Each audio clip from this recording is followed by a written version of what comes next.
So welcome to the domain and range, as well as the function section of this unit.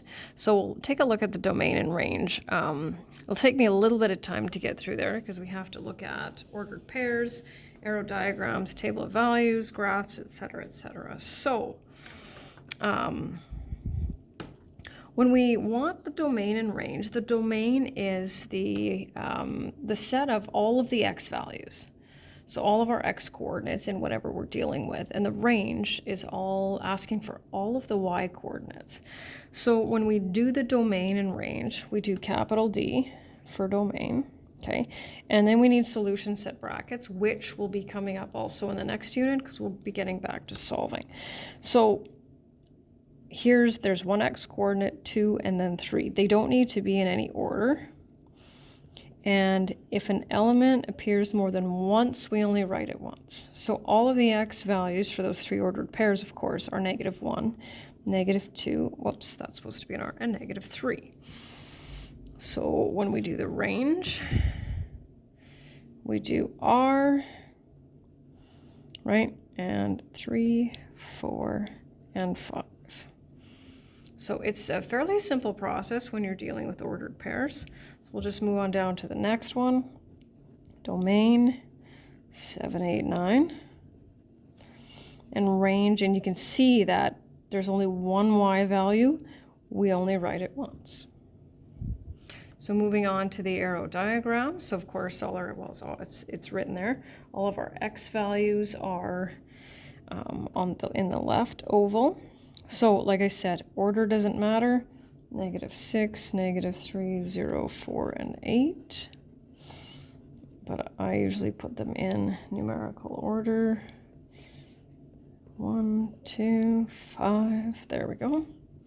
And moving on now to the graphs. So we have, of course, a set of ordered pairs. You can write out all the x and y coordinates. My suggestion would be, here's how I do it. So I look at the x-axis and I go as far over as I can. And I know, of course, that ordered pair will have an x-coordinate of -6. And then I keep moving along the x-axis, -3. We're at 0, 3, and 6. That's a nice little pattern. And then I do the same thing with a y. So start all the way down here, 1, 2, 3, 4. So -4, moving up, -2, and then going up to 3, 4, and 7. So not as nice of a pattern, but that's okay. So those are all of the x coordinates for all those dots, and all of the y coordinates for all of those points. Okay, so moving on here. So table of values, once again, 0, 2, 4, 8, and 10. And -1, 1, and 5. So now when we get into the lines, it gets a little interesting. So when we graph a line, we know that a line has an infinite number of points, right? Any point I could put on there will have an x and a y coordinate, guaranteed to be real numbers, right? Could be rational, could be irrational, it doesn't really matter. But in order to graph a line, we have to use a method, right? So this one's graphed using, it looks like the intercepts, right? So there's the y-intercept, there's the x-intercept. But of course, we know that we have an infinite number of points, and the arrows indicate that it goes in both directions. So usually when I'm trying to get students to kind of tell me is that, well, really x can be anything, which it can be. So any line that has any slope other than 0 or undefined will have a domain of x as an element of real numbers, because any real number you can think of for x will be on there somewhere. And depending on what its equation is, we'll have a corresponding y value. So y, of course, is also an element of real numbers. Okay, moving on to this one. So if we look at, and maybe I'll just draw it in for you a little bit better so that you can see it. Just because it's probably a little bit tricky. There we go. So that's the one that we're looking at. So you can see that all of the x coordinates on that line will be -1. That's our domain. Okay.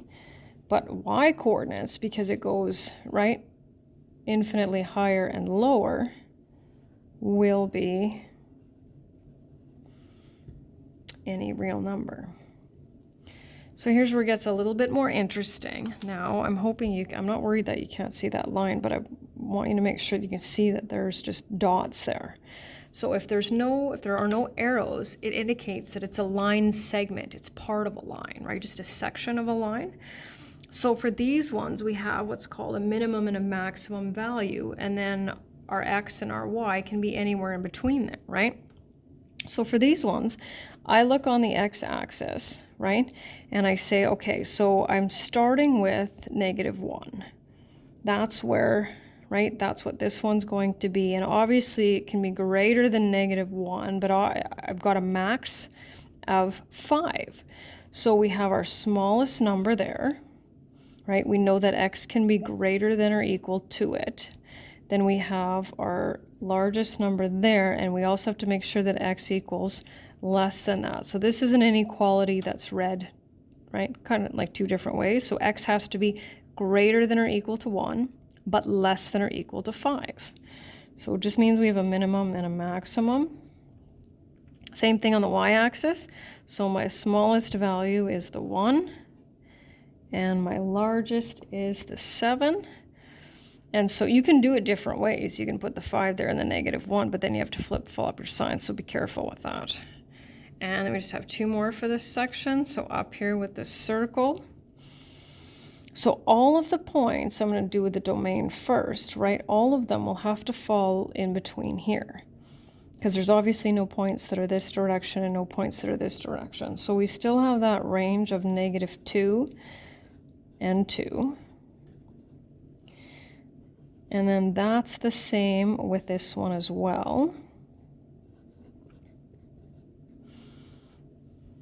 And I stuck the parabola there because that's what you'll be graphing in Foundations 20 and Pre-Calc 20, just to kind of get you maybe used to a little bit, right? Because that's what you'll be focusing on more in the grade 11 maths as opposed to the line, even though the line's in there as well. So if we kind of take a look at this, right? Got the extension here, and it's going to eventually cross the entire x-axis, right? So x is an element of real numbers. Now, we have some parameters with the y's, because clearly there are no y values below the x-axis, right? They start here and go upwards, right? So y has to be greater than or equal to 0. And that'll take a little bit of practice. And then the last part of this is determining whether relations are functions. So some relations are special and we call those functions. So we consider a relation a function if each x value has only one y value. And basically what that means is we cannot have the same x coordinate twice with different y values. So here we have 4 different x values. The x coordinate does not repeat, therefore it's a function. Okay, so here we have all different x coordinates, and even though our y coordinate repeats, that's totally irrelevant. So that just happens to, if the y coordinate repeats, it's just a different type of function, but we don't need to know about that. Moving over here. Now this time with the same x coordinate, so it is not going to be a function. So we can't have that. So each x goes with one y. We don't have any repeating ones. And then I'm going to move over to this complicated arrow diagram. So like this is what I call like jumbled mess. But if you look at it, we can see the 2 goes with the 4. The 2 also goes with the 8. And it goes with a 6. So already we have, here's just a couple of ordered pairs. Well, we're in trouble already because there's our x more than once, right? So that's a no. And this, of course, is a linear equation. If you were to graph that, no matter which method you used, whether it was table of values, the intercepts, or slope and intercept, you would not be able to put in 1 for y and get 2 different y values. So that's also a yes. And then when it comes to the actual graph, there's what's called a vertical line test. So, and you don't need to be able to do this, you just need to be able to identify if it's a function or not. So in order to determine if it's a function, you either need to be able to draw or imagine a vertical line. If you can draw anywhere, and you need to look for it, anywhere on the graph, a vertical line that crosses it at two different places, it means you have the same x coordinate. And I'll just do this one.